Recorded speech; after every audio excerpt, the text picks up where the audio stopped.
Assalamualaikum warahmatullahi wabarakatuh. Bab ke-20 yang berjudul Kudeta Gerakan 30 September yang ditulis oleh Aminuddin Kasdi. Di situ terdapat perubahan penyebutan dari G30S strip PKI menjadi G30S 1965. Jadi di situ ditanggalkan PKI-nya. Nah, sebenarnya apa sih maksudnya itu? Apakah peristiwa G30S PKI itu bukanlah PKI sebagai pelakunya gitu ya. Jadi memang ini termasuk peristiwa yang rumit. Jadi peristiwa G30S PKI ini menurut para ahli pelakunya bukan PKI katanya. Tetapi pelakunya adalah yang berkaitan dengan tentara seperti yang dinyatakan oleh Cornel Piper ya. Jadi siapa yang paling beruntung atau diuntungkan dengan peristiwa itu? Nah, ternyata yang paling diuntungkan adalah tentara. Nah, tetapi siapa yang melakukan penculikan para jenderal itu? Oh, ternyata juga tentara. Jadi, tapi kemungkinan besar tentara yang sudah berafiliasi dengan PKI. Nah, sebenarnya peristiwa G30S PKI dan G30S 1965 itu sebenarnya kedua-duanya tidak tepat. Jadi istilah yang paling tepat adalah gestok, gerakan 1 Oktober, seperti yang dinyatakan oleh Presiden Soekarno bahwa peristiwa itu terjadi pada waktu tanggal 1 Oktober dini hari. Nah, di dalam waktu itu telah terjadi dua peristiwa. Peristiwa yang pertama adalah peristiwa penculikan para jenderal oleh Cakrawirawa. Kemudian yang kedua, adanya gerakan tandingan yang dilakukan oleh Kostrad. Jadi di satu sisi, jadi barangkali karena di situ ya pemimpin PKI Letkol Untung ya yang menjadi ketua Dewan Revolusi nanti bertarung dengan Kostrad. Nah, sehingga yang bertarung sebenarnya antara tentara dengan tentara, dan barangkali karena logika seperti itu kemudian PKI-nya ditanggalkan.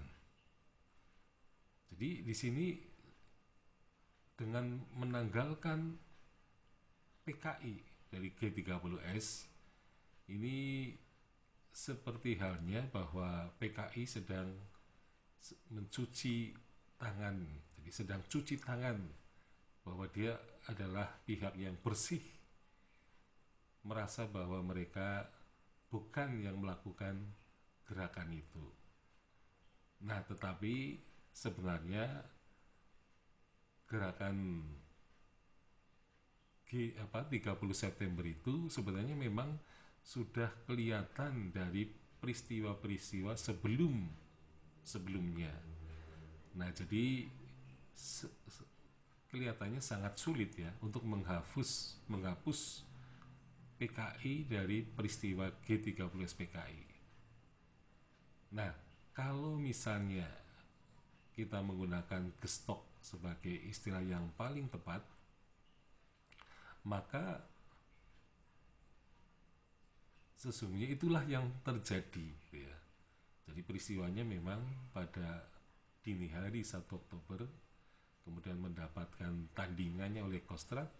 Nah, sehingga memang apakah PKI terlibat, apakah PKI tidak terlibat, dan siapa dalangnya peristiwa itu, apakah Soekarno atau Soeharto, gitu ya. Tetapi kalau Soeharto dituduh sebagai dalang peristiwa itu, gestok itu, maka kalau dia PKI, tentu saja Indonesia pada masa Orde Baru akan di-PKI-kan atau akan dikomuniskan oleh Soeharto. Tapi Soeharto ternyata tidak melakukan gerakan atau tidak mengkomunismekan Indonesia. Justru Soeharto yang telah membubarkan PKI dan melarang ajaran komunisme di Indonesia, tampaknya Soeharto tidak terlibat pada peristiwa itu ya, karena kalau terlibat mestinya memang Indonesia menjadi negara komunis setelah peristiwa itu, tapi ternyata tidak. Nah, jadi mungkin dengan penelitian historiografi gestok di kemudian hari akan bisa terjawab sebenarnya siapa dalangnya itu. Soekarno seringkali juga dituding sebagai dalang, tetapi sungguh aneh juga logikanya ya, karena Soekarno sedang berkuasa. Mengapa dia melakukan kudeta berdarah ya terhadap kekuasaannya sendiri? Jadi sebenarnya ini termasuk yang aneh juga logikanya. Jadi memang sampai sekarang misterius sekali peristiwa yang disebut dengan gestok itu. Maka sejarawan Indonesia harus melakukan penelitian lanjutan mengenai peristiwa ini agar bisa terbaca atau bisa terungkap sebenarnya peristiwanya seperti apa. Apakah memang layak disebut dengan G30S PKI atau G30S 1965 atau gestok? Mana yang tepat untuk menamakan peristiwa yang terjadi sama ya, tetapi orang menyebutnya berbeda. Nah, ini adalah merupakan kajian atau tantangan di kemudian hari bagi sejarawan Indonesia untuk bisa mengungkap dengan sejelas-jelasnya. Sekian, Assalamualaikum warahmatullahi wabarakatuh.